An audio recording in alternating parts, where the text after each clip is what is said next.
Disculpen si se nos fue la mano, venimos de allá de la Patagonia y trajimos algo de fresco, si alguien se tiene que poner campera, pero dicen que estaban sufriendo, bueno, pero no es para tanto.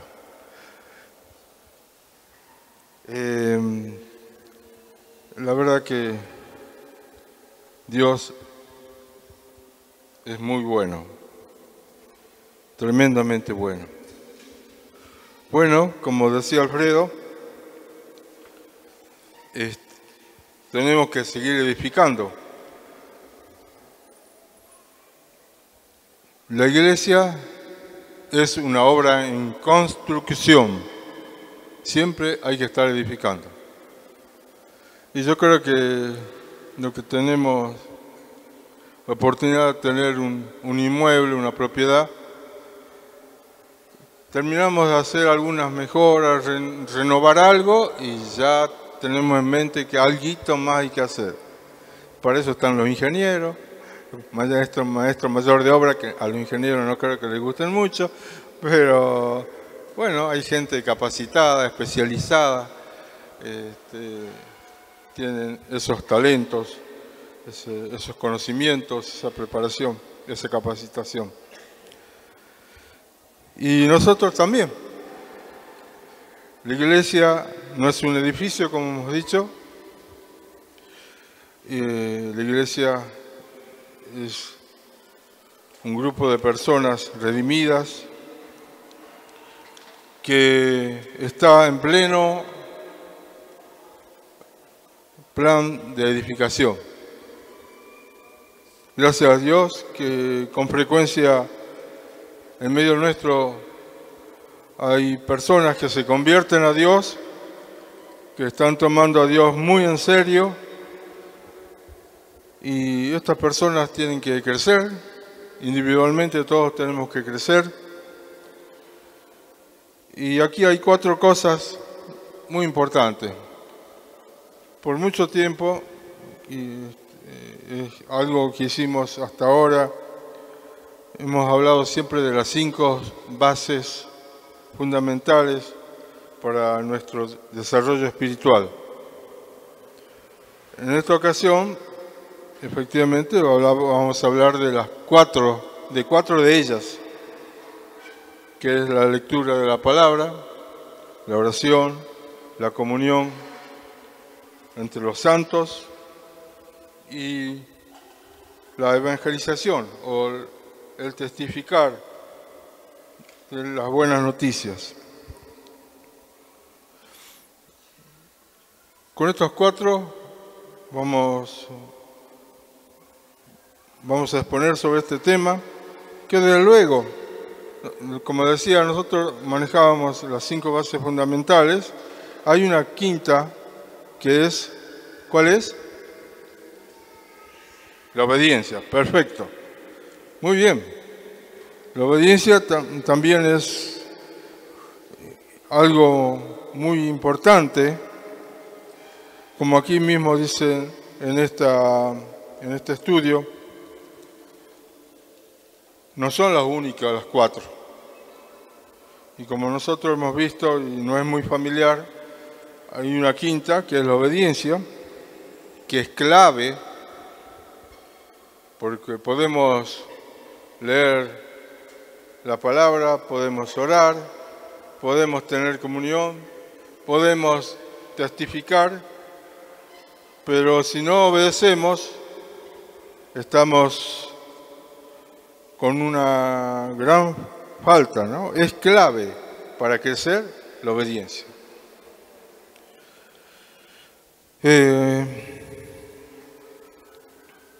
Porque dice que el que tiene sus mandamientos y los guarda, precisamente es el que me ama. El obedecer es una demostración que realmente le amamos a Él.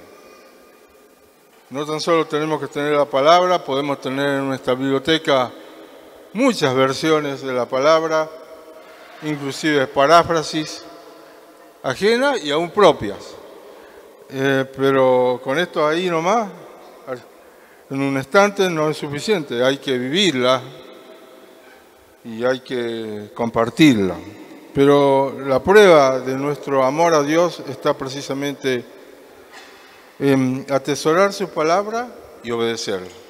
Guardarla quiere decir obedecerla. Y dice, si hacemos eso, le estamos amando a Él. Y dice Jesús que el que le ama a Él será amado por el Padre. Y va a haber una administración muy fluida del amor de Dios entre nosotros, el Hijo con el Padre con nosotros. Y Dios se va a hacer patente, notable, que efectivamente está en medio nuestro. Por otra parte, nosotros hemos vivido, antes de conocerle a Él, al Señor, de empezar a conocerle, éramos esclavos de nuestra rebelión, de nuestra propia rebelión. Dice así en Romanos 6:16.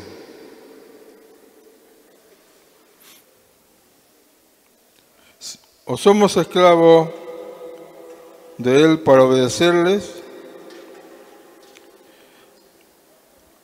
Nuestra esclavitud depende de a quién estamos obedeciendo. Si estamos en desobediencia, porque somos esclavos del pecado. El pecado precisamente es todo lo contrario a obedecer. Y la consecuencia es muerte. El resultado es muerte. Pero si ahora seguimos siendo esclavos, pero la gran diferencia es que ahora somos esclavos de la justicia. Y la consecuencia es gloriosa, muy beneficiosa para nosotros. Y Dios es glorificado. Y porque en realidad obedecer es mucho mejor que todo el ritualismo que podemos practicar, que todo sacrificio. Mucho mejor es obedecer que sacrificar. Bueno, pero eso es lo que casi todos hemos visto hasta ahora. Pero aquí dice, hay también otro elemento, porque no son tan solo la obediencia, sino hay otras cosas más que pueden contribuir muchísimo a nuestro crecimiento. Pero en este tiempo, a partir de hoy y varios domingos, tan solo nos vamos a centrar en la palabra, en la oración, en la comunión y en testificar. Pero aquí se toma nota de que hay otro también elemento muy importante para nuestro desarrollo, que es la presencia y la guía del Espíritu Santo. Y esto es muy bueno, muy necesario también para precisamente las otras disciplinas, o llámenle ejercicios espirituales. En algunos sectores del cristianismo se los denominan ejercicios espirituales. Necesitan de la presencia. Para practicar esto necesitamos de la presencia y de la guía del Espíritu Santo. Es fundamental. Por ejemplo, con respecto a la oración. La oración se puede expresar de distintas formas, a través de lo que acabamos de hacer, alabarle, darle gracias. A veces tenemos que confesar pecados, a veces tenemos que interceder. Recién nos planteó un hermano que hay una necesidad puntual y quería que oremos. Yo le dije que hable con Alfredo, así que ¿ya te han hablado? ¿No? Bueno, le recuerdo al hermano que me planteó esa necesidad muy puntual. No se olvide de hablar con Alfredo y podemos interceder, ya que se nos concedió libre acceso al trono de la gracia. A través de ruegos, distintos tipos de peticiones, etcétera, etcétera. Necesitamos el Espíritu Santo en que esté presente y que nos guíe, como dice en Romanos 8, 26, 27. Por tan solo voy a tomar una partecita más. El Espíritu mismo dice que intercede por nosotros con gemidos indecibles. Con respecto a la lectura y la meditación de las Escrituras, hay un pasaje muy interesante que nos hace ver lo necesario que es el Espíritu Santo precisamente para leer la palabra. Es fundamental. ¿Quién es el autor de la palabra de este libro que todos tenemos? ¿Quién escribió? No me refiero a los instrumentos humanos, pero en definitiva, ¿quién lo escribió? El Espíritu Santo.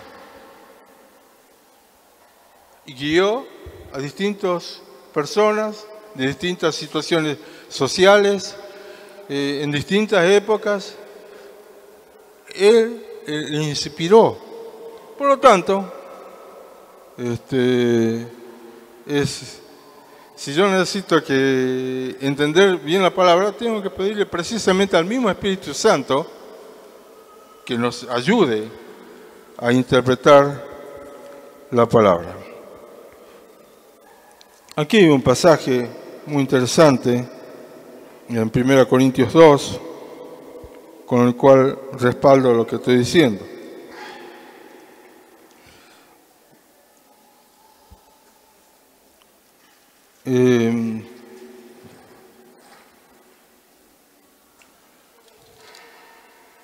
Es medio larguito, pero bueno,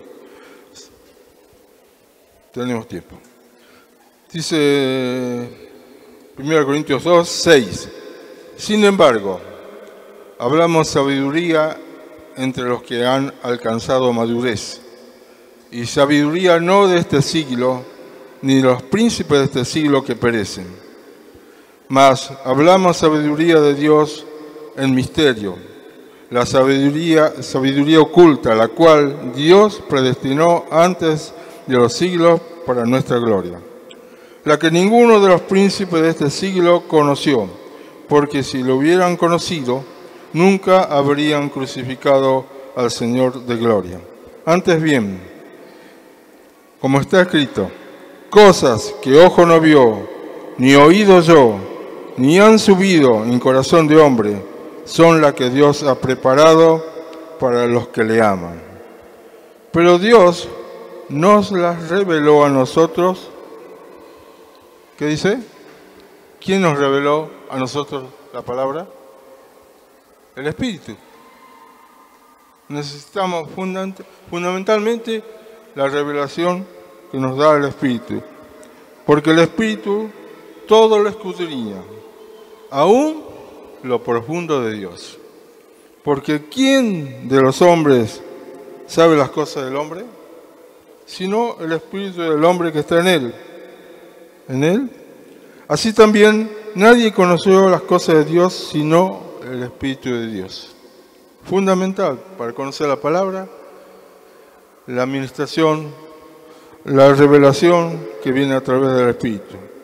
Y nosotros no hemos recibido el Espíritu del mundo, sino el Espíritu que proviene de Dios, para que sepamos lo que Dios nos ha concedido. Está claro, ¿no? La palabra lo dice con total claridad, ¿no?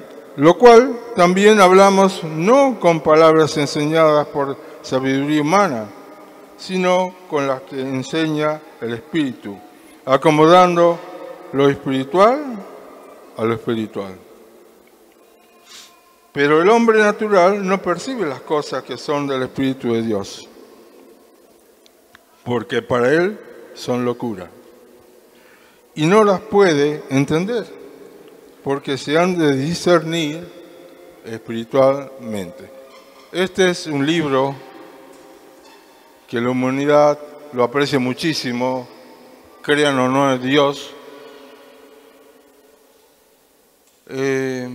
pero si lo vemos humanamente, tiene mucho valor literario, mucha sabiduría, todo eso, pero el hombre que no conoce a Dios no puede apreciar la tremenda riqueza que hay en él. Y así que, ¿por qué necesitamos estar despertados espiritualmente? Necesitamos nacer de nuevo. Cuando nacemos de nuevo, estamos en condiciones, porque estamos en un proceso de transformación de lo natural a lo espiritual. Es bueno proclamar, Dios me está transformando de gloria en gloria, a su semejanza y a su imagen, de lo natural a lo espiritual. Y es una gran verdad, una gloriosa verdad. En cambio, dice que el espiritual juzga todas las cosas, pero él no es juzgado de nadie. Porque ¿quién conoció la mente del Señor? ¿Quién le instruirá? Mas nosotros tenemos la mente de Cristo. Miren, podemos pegar un buen salto y hacer un lío con las sillas con semejante y gloriosa declaración. Tenemos la mente de Cristo. Una de esas tiene los oídos taponados, como yo lo tuve días atrás, porque a veces, qué sé yo, se agregaba muchos cera que tenemos todos en el oído y a veces no se escucha bien. Pero decirle al que está a tu lado, vos tenés la mente de Cristo. Si es que has nacido nuevo, ¿no?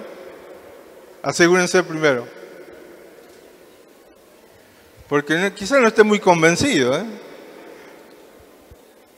pero gracias al Señor. Entonces estamos capacitados para entender lo que Dios nos dice a través de su palabra.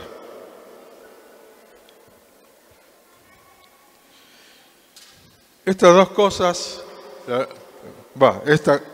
tanto la lectura de la palabra como la oración, tienen mucho que ver con nuestra relación con Dios. A través de la palabra Dios nos habla y a través de la oración nosotros le hablamos a Dios. Y en ambas nos es imprescindible la presencia, la revelación, la guía del Espíritu Santo. ¿Estamos de acuerdo hasta ahí? Bueno, si estamos de acuerdo, estoy haciendo más o menos bien las cosas. Ahora tenemos que hablar un poquito acerca de la comunión. ¿Qué tiene que ver el Espíritu Santo con la comunión? ¿Y qué tiene que ver el Espíritu Santo con testificar de Dios? Tiene que ver mucho, muchísimo. En cuanto a la comunión, en cuanto a nuestras relaciones firmes, bendito sea el Señor porque estamos aprendiendo, y algunos estamos viviendo efectivamente, que no basta tener una relación de buenos amigos en la vida cristiana. Una relación de buenos amigos es una relación muy superficial, en donde no hay compromiso.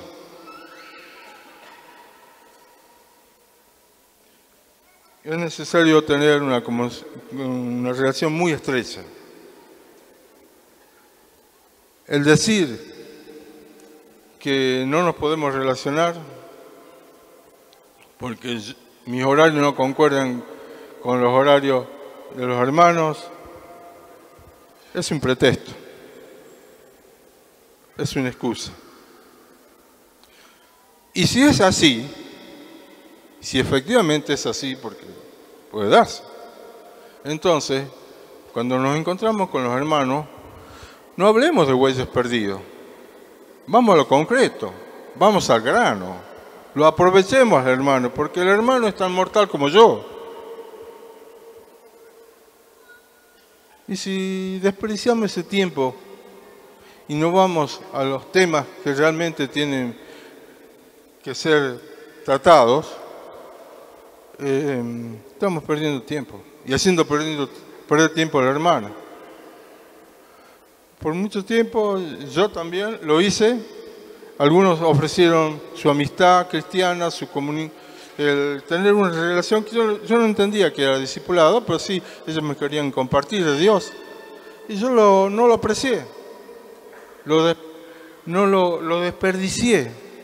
Y algunos ya se han muerto. Gracias a Dios, porque por ahí me di cuenta que no, necesito tener una comunión muy seria con los hermanos y una muy firme. Nosotros sabemos que nuestra relación no tiene que ser tan superficial. Y por eso hablamos de coyunturas, de concertaciones, hablamos de ser discípulos y de ser discipulados por otros. Pero desde luego es fundamental también la presencia y la guía del Espíritu Santo en esta comunión entre los santos. Miren, Dios se especializa por ser muy prolijo, muy detallista, muy meticuloso. Nosotros que todos somos latinos y tenemos nuestra cultura latina, y entre nosotros es muy común el manifestar un afecto, a veces con un buen abrazo latino y a veces con un beso, y aún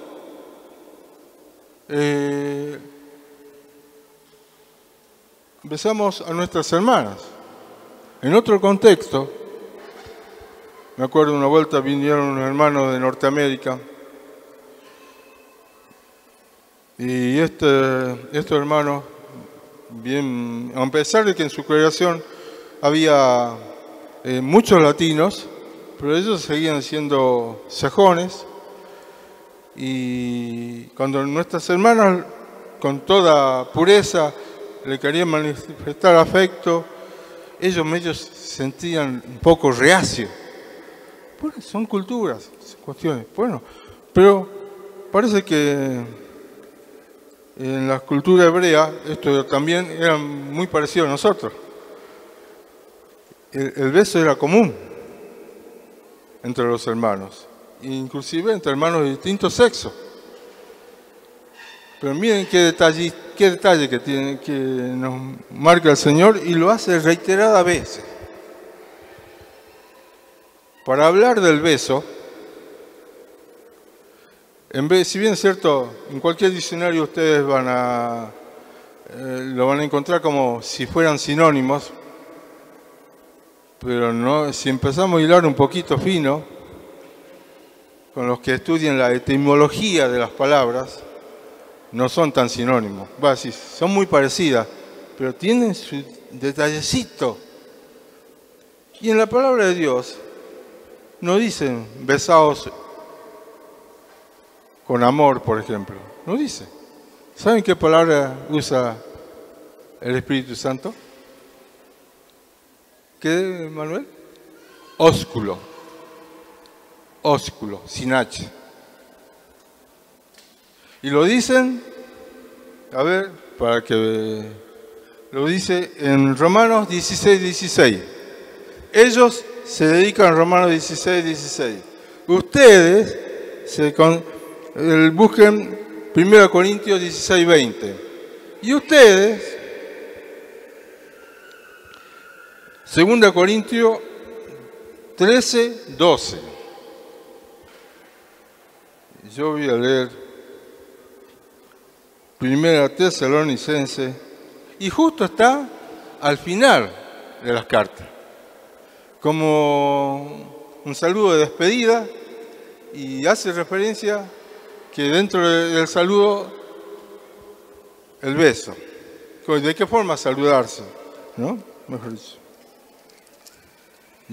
Yo les leo que dice: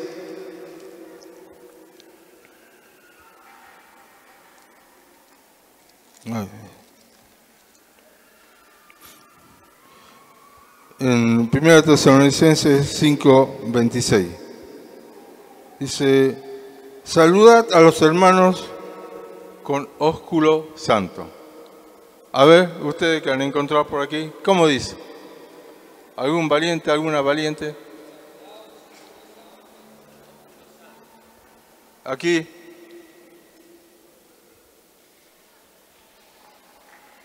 O allá. ¿Saben qué pasaje tienen que buscar, no? 16 del Romano. Por favor.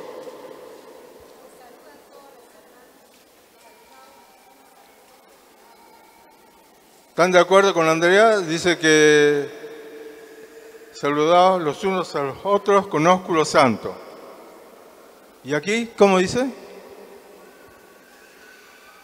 A ver, muchachos, han desayunado hoy, ¿no?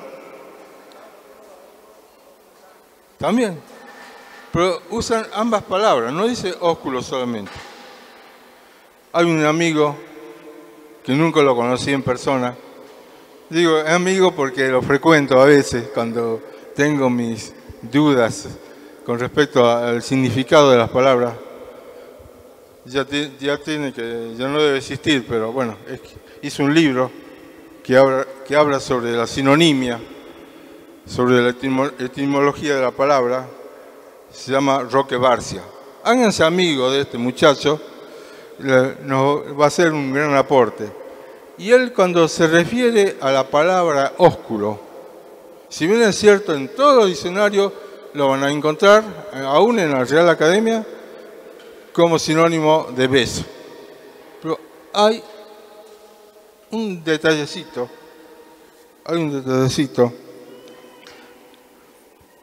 porque dice Roque Barcia, el beso puede ser lascivo, es decir, lujurioso. Según versión Wenceslao, puede ser sucio. El beso. Pero cuando empleamos la palabra ósculo, siempre es puro y siempre es tierno. No les cobro nada, ¿eh? Cuando se usa, por eso el Espíritu Santo usa esa palabra. No usa la palabra beso, porque pueden malinterpretar, o no estaría bien aplicado. Pero aquí dice algo más. Es un beso puro. ¿Y qué más? Y santo. Por eso nosotros no tenemos problema de besar, inclusive a nuestras hermanas, los varones. Pero tiene que ser un beso puro y santo. Y tiene que ver mucho con la comunión.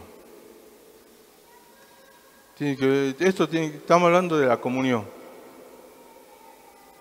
Con toda pureza. Y Pedro habla que sea un ósculo de amor. También, al referirse a esto, en la forma, en el trato, en la expresión de afecto. Bueno, un detallecito nada más. También, cuando tenemos que referirnos a testificar, a evangelizar, a hablar de nuestra fe, necesitamos el auxilio del Espíritu Santo. Y de esto lo tenían muy claro nuestros hermanos de la iglesia primitiva, cuando en Hechos 4, 29, 31 claman a Dios. Tenían una situación muy brava estaban siendo perseguidos. A esta altura me parece que ya alguno había muerto, alguien relevante, algún referente entre los hermanos. Y ellos entendían muy claro que no podían dejar de hablar de Él, de su Señor. Entonces,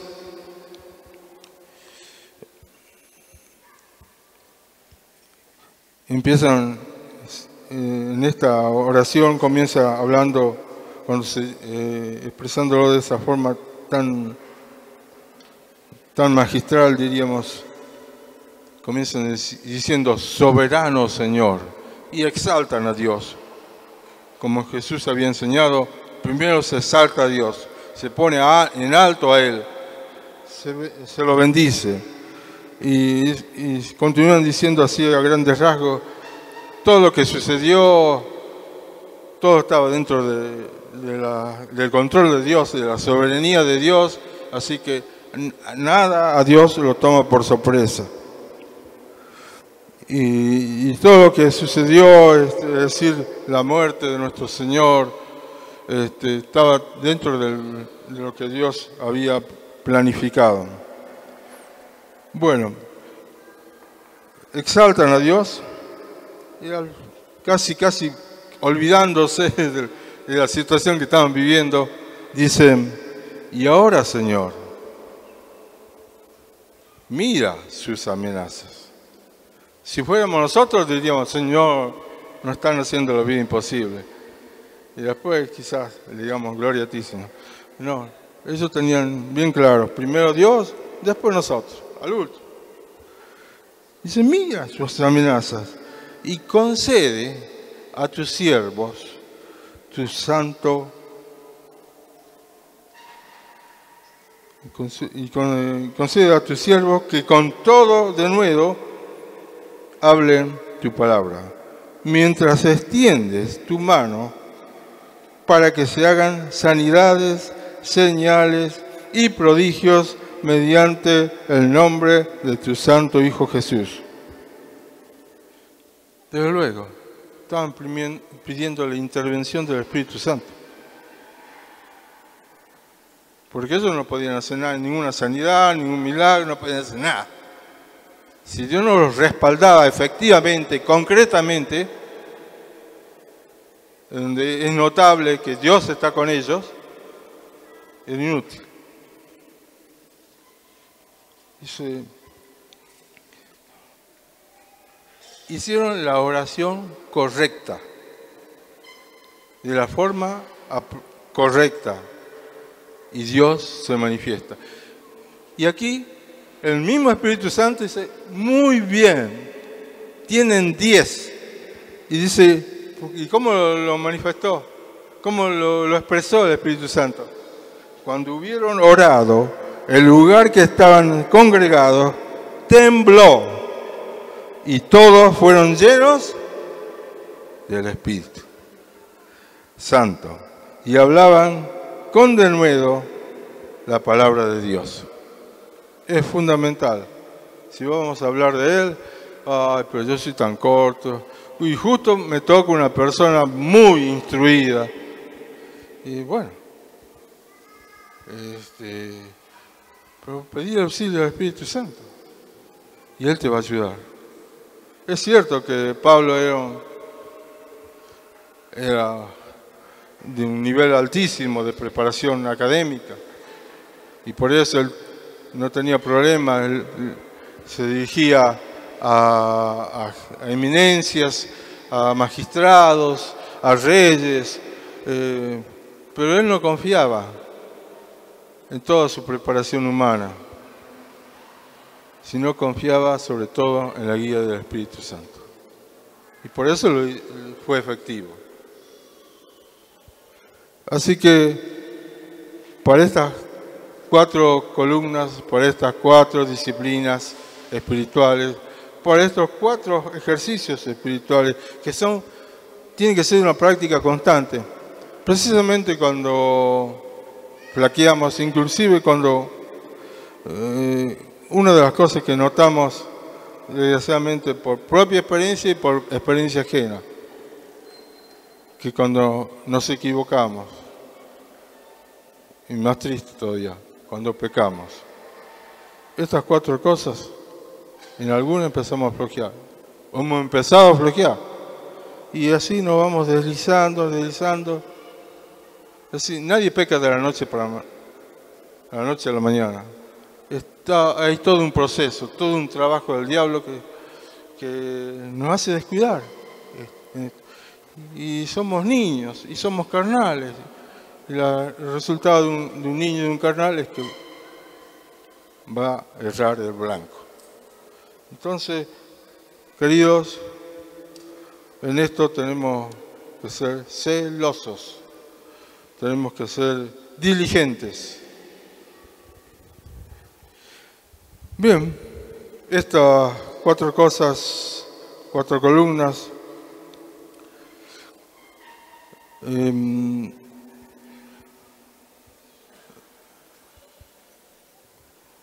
en cada una de ellas, en este caso, con respecto a la palabra, vamos a hablar del querigma, o sea, de la proclama, y de la didaqué, o sea, de mandamiento.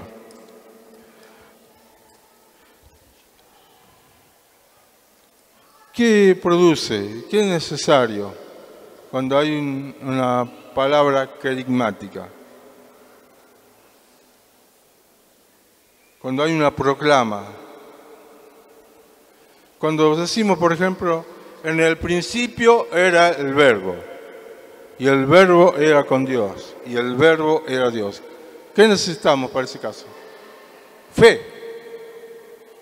Tan solamente fe.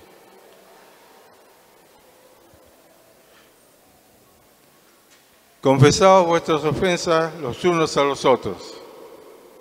¿Qué necesitamos? Necesitamos obediencia. Si no, no hay provecho.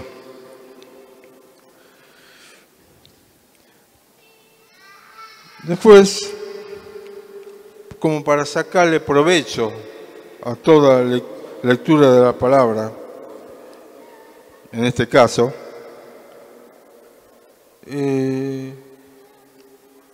tenemos que buscar la forma de cómo sacarle provecho. Empecemos un poquito aplicando el querigma. Y después, si ponemos un ejemplo, y vamos a ver si... Esto no es novedad para muchos. Puede ser para algunos tal vez, pero para muchos no es novedad. ¿Por qué tenemos que estudiar y meditar la palabra? ¿Qué hace la palabra por nosotros? En primer lugar, la palabra de Dios es eterna. Los tiempos pueden cambiar, las culturas, puede cambiar todo, pero la palabra de Él permanece para siempre. Una de las primeras canciones que aprendí ha sido precisamente en base a este pasaje de Mateo 24, 25. Cielo y tierra podrán pasar, mas tu palabra no pasará. No pasará. Bueno, la palabra es Cristo mismo, nada más y nada menos. Como acabamos de decir, en el principio era el verbo, y el verbo era con Dios, y el verbo era Dios. Y aquel verbo, para sorpresa aún de todas las huestes celestiales, fue hecho carne y habitó en medio nuestro. Hay que ser tan santo, 3 veces santo. Descendió a este lugar tan contaminado. tan corrupto, tan pésimo. Aquí vemos su condescendencia.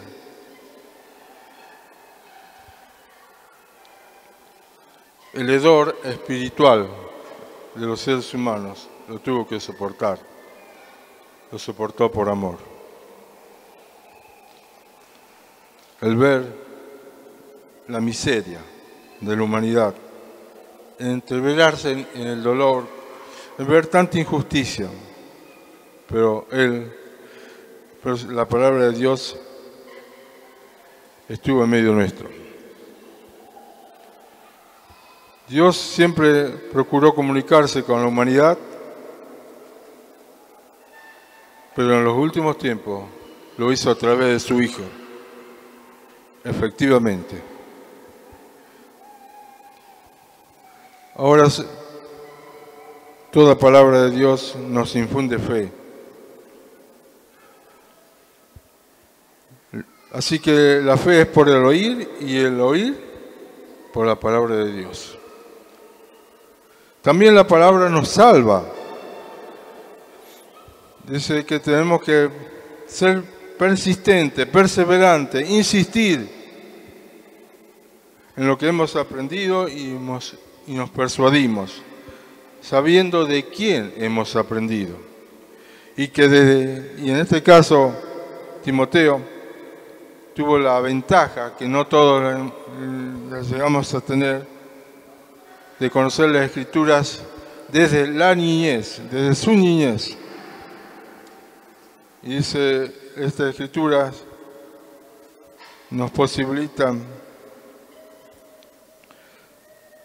ser sabios para nuestra propia salvación, por la fe en Cristo Jesús.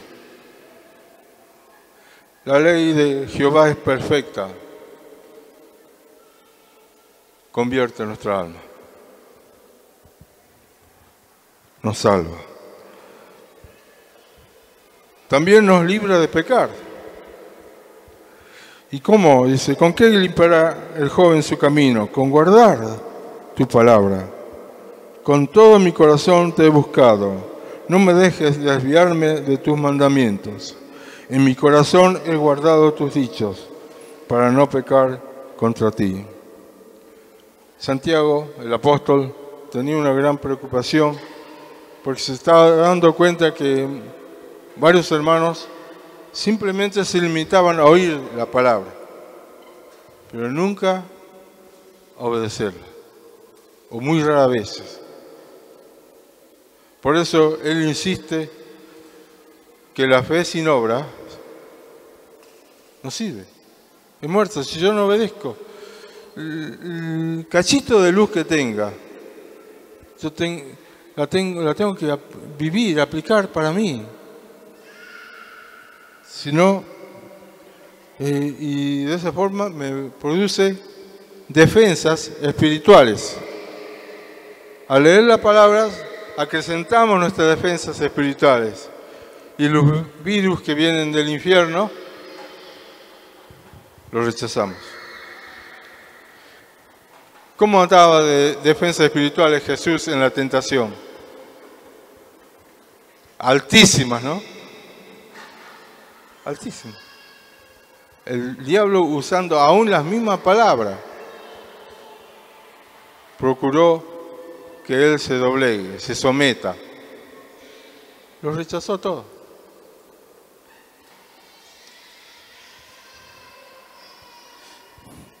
También su palabra nos santifica. Jesús intercedió en Juan 17:17, dice, santifícalo en tu verdad, tu palabra es verdad. La palabra de Dios nos hace perfectos en el sentido de madurez. Dice el apóstol que debemos dejar de ser niños fluctuantes, llevados por cualquier viento de doctrina o ocurrencia o disparates. Porque dice, pero para eso tenemos que apreciar, valorar y atesorar porque toda la Escritura es inspirada por Dios y útil para enseñar, para redarguir, para corregir, para instruir en justicia, a fin de que el hombre de Dios sea niño, carnal, no, sea perfecto, sea maduro, enteramente preparado para toda buena obra. No, hermano, se está equivocando usted. La salvación es por fe, no por obras. Sí, por gracia somos salvos por medio de la fe, no por obras. Pero sí para buenas obras. Tenemos que demostrar la fe con hechos concretos.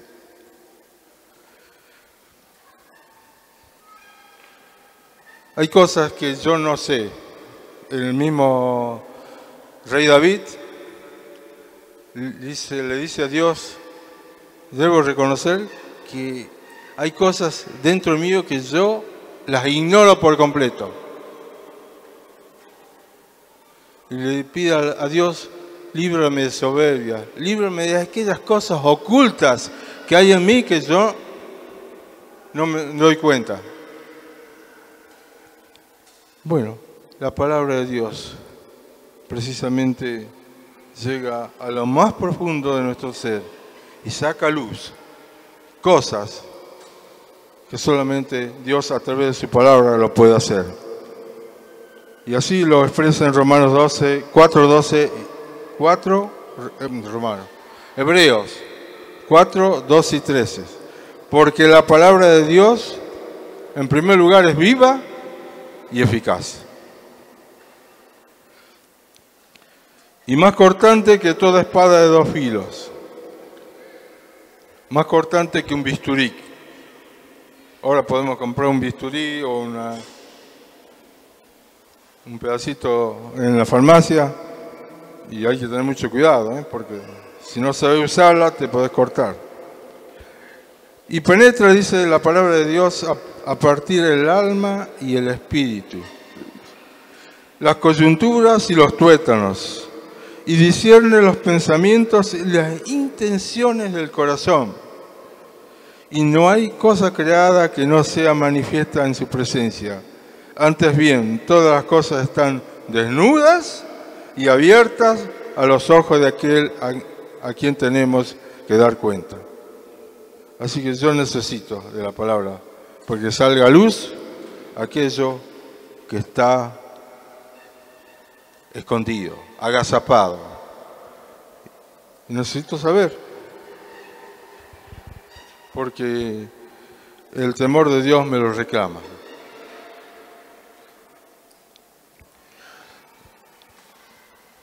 Hay promesas. A todos nos gusta leer las promesas de Dios. Y está bien. Pero todas las promesas de Dios están condicionadas. Cuando el Señor dice, y yo estaré con vosotros hasta el fin del mundo, no arranca ahí. Estaríamos mutilando la palabra, sacando una parte esencial. Él va a estar con nosotros, pero nos dio una tarea para hacer. Y si no la cumplimos, Dios no está obligado a estar con nosotros. Pero si somos obedientes, Dios es fiel. Lo va a hacer. Y esto se lo dijo a Josué, que tenía por delante una terrible empresa, nada más y nada menos que conquistar, porque Dios no se le iba a dar gratis, sin que ellos no hagan nada. Tenían que conquistar la tierra que Dios les prometió a Abraham y se la ratificó a Isaac y a Jacob. Y Josué, no Moisés. Moisés hizo una parte, pero él no tuvo participación en la conquista de la tierra. Pero Josué sí. Y Dios directamente, personalmente le dice, para alcanzar el objetivo es fundamental que nunca se aparta de tu boca el libro de la ley. ¿Qué quiere decir? Que lo tenía que leer en voz alta, constantemente. Sino que de día y de noche meditarás en él, para que guardes y hagas conforme a todo lo que en él está escrito, porque entonces harás prosperar tu camino y todo te va a salir bien. Yo en esto soy un poco remiso y yo sospecho que la mayoría de nosotros también. ¿Cuántos leemos en voz alta las Escrituras?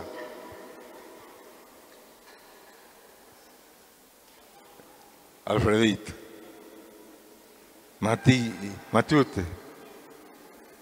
Ustedes no son la mayoría, lamentablemente. ¿Y saben qué tuvo que hacer Dios para que yo lea en voz alta? ¿Saben lo que tuvo que hacer Dios? Porque todas las cosas ayudan a bien a los que aman a Dios. Y me lo dijo no un hermano, ni Alfredo me lo dijo siquiera. Y si me lo dijo, ni me acuerdo. Seguro que me lo dijo, no sé, qué sé yo. Es que uno está en la olvidadiza. Me lo dijo un médico. Tuve un episodio pequeñito de ACV. ¿ACV se dice? ¿O ABC? Bueno, eso. Accidente cardiovascular. Pequeñito, poca cosita. ¿Cómo me di cuenta? Porque se me trababa la lengua al hablar. Y eso es un signo, es una muestra de que algo no está bien. Entonces, el cardiólogo me dice, mira, vas a tener que leer en voz alta. Ay, Señor, gracias. Porque de esa forma, y yo creo que hasta el fin de mi vida voy a tener que leer en voz alta. Y ¿saben? Es más provechoso. Alfredo lo sabe por propia experiencia, Juanjo, Matute. Hermano, no esperen una CB para hacerle caso a Dios. Aquí nosotros tenemos, Josué tenía una empresa terrible que realizar, una tarea inmensa. Y Dios le dice que nunca se aparte de su boca este libro de la ley. No le dijo, nunca se aparte de sus ojos este libro de la ley. De su boca. De su boca. Así que, hermano y hermana, gentilmente, amablemente, con amor, con ternura, con ruego, con súplica, leamos la palabra en voz alta. Ah, pero la familia está durmiendo, ¿cómo voy a leer? Dice Iván, a las 5, 4 de la mañana. Que se embromen, se pongan tapones en el oído, pero vos lees en voz alta, tenés libertad. ¿Amén? ¿En serio? Es mucho más provechoso. Alfredo nos puede hablar largamente del provecho de leer la palabra en voz alta. Lo va a hacer nosotros, lo comprometemos por otra vuelta.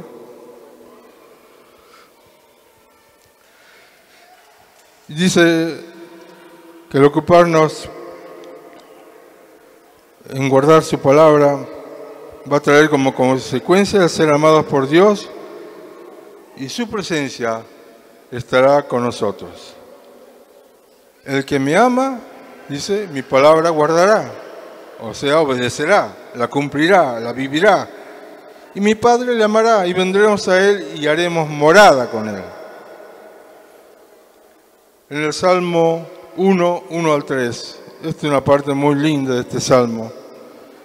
Dice que vamos a llevar fruto y todo lo que hagamos va a ser prosperado.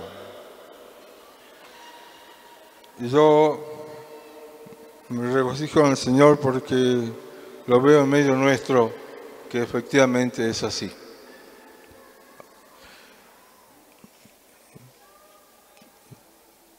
En la palabra de Dios tenemos que deleitarnos.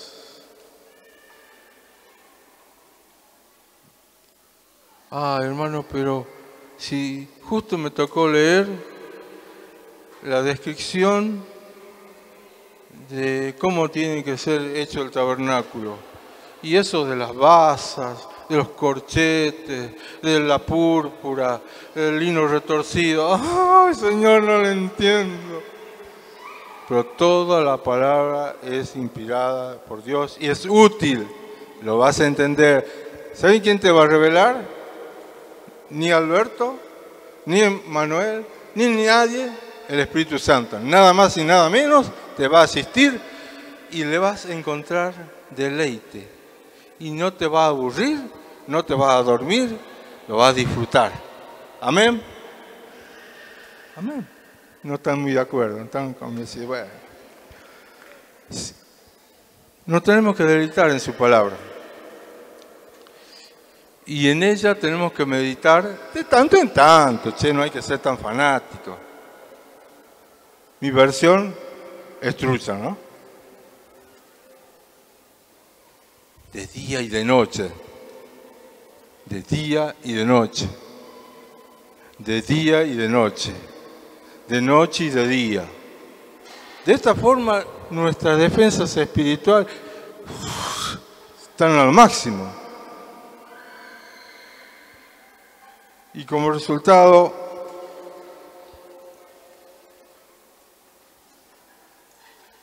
como árbol seremos plantados junto a corrientes de aguas y a su tiempo van a haber resultados, va a haber fruto de nuestra devoción y siempre vamos a estar vigorosos y verdes. Y todo, no algunas cosas, todas cosas van a ser prósperas. ¿Alguna promesa más?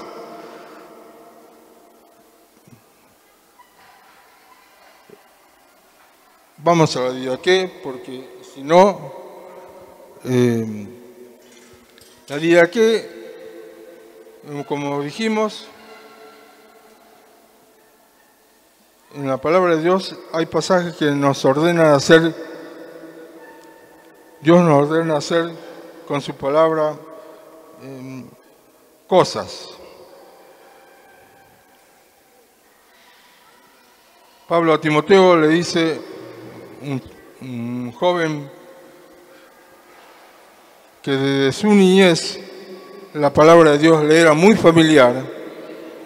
No obstante, Pablo le dice, te mando delante de Dios que da vida a todas las cosas y a Jesucristo, que dio testimonio de la buena profesión delante de Poncio Pilato, que guardes el mandamiento sin mácula ni reprensión hasta la aparición de nuestro Señor Jesucristo.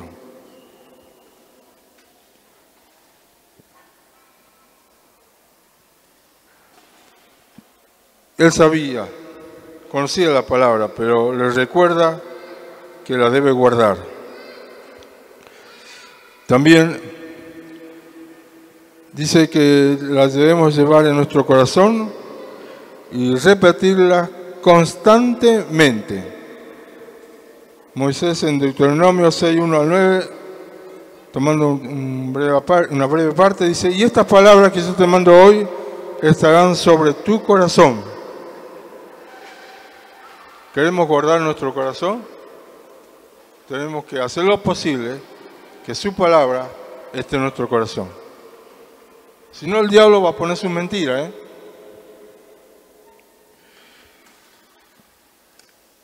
Y dice que tiene que estar guardada, tiene que estar sobre nuestro corazón y la tenemos que repetir a toda la familia. Es tarea, hermanos varones, casados, padres, esposos. Ahora Sergio se la tiene que repetir.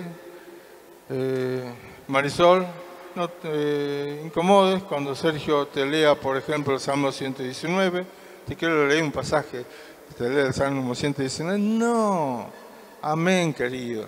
Sí, y cuando termine, ¿tenés algo más? Claro.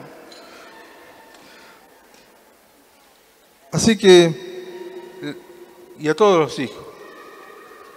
Y a no faticearse, hijos, a no molestarse, porque sus padres están cumpliendo, están tratando de agradar a Dios, porque ¿saben qué?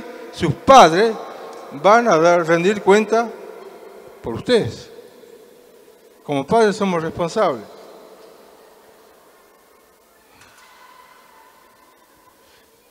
Ay, ay, ay.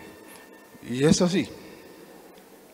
Y tenemos que buscar todas las formas posibles para que se choquen con la palabra, ya sea en la heladera. Aquí antes no existía heladera, pero bueno, hoy tenemos heladera. Y la heladera es un buen recurso porque todos van a la heladera. Así que ahí está la palabra, la pueden poner en la cubetera también, no es prohibido. La cosa es que todos nos confrontemos con la palabra y a veces nos cansamos, y bueno, pero tenemos que ser, en lo que es bueno, tenemos que ser diligentes.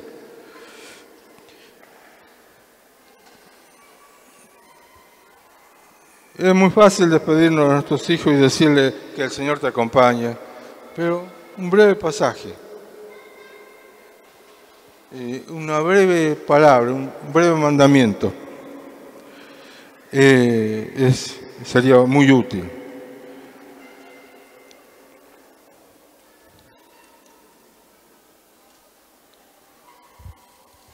Y una forma de cómo aprovechar la palabra es meditando en la palabra. Y aquí hay algunas sugerencias, algunas recomendaciones. Es bueno la lectura de los pasajes, de los versículos que queremos meditar.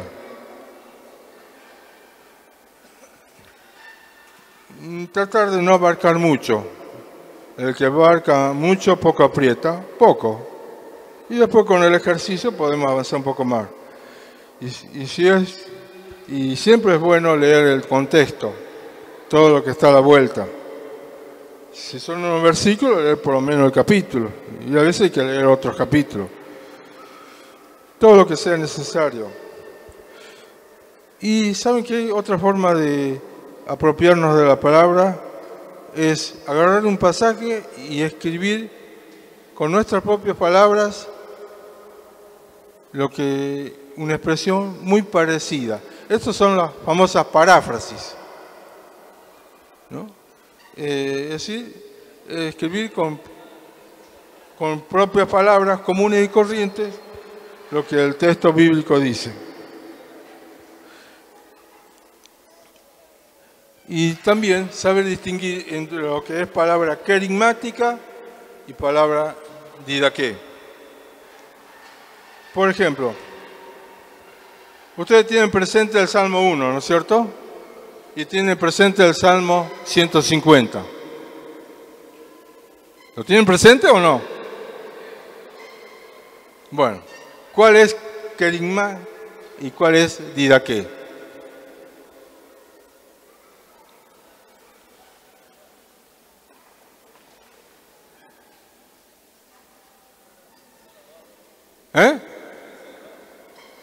No. Uno es querigmático y el otro es didaqué.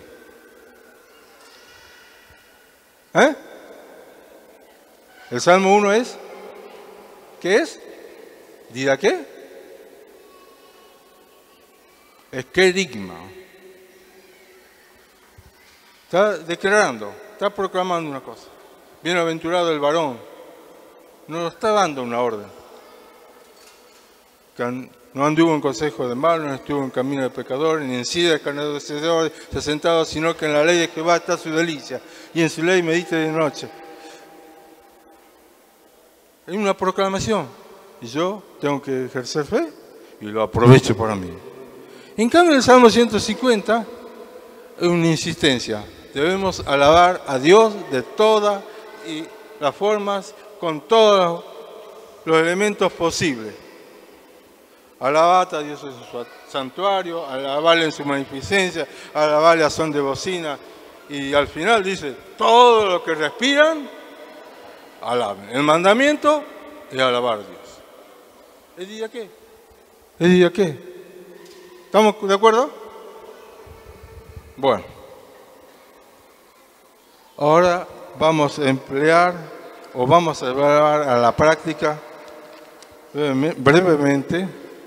Vamos a cantar, si ustedes están de acuerdo, ¿no? Una expresión querigmática. Y si ustedes no están de acuerdo que es querigmática, también lo pueden expresar. Salmo 19, versículo 7 hasta el final. Y el que compuso este tema lo hace en forma literal. No se cambia ninguna palabra prácticamente.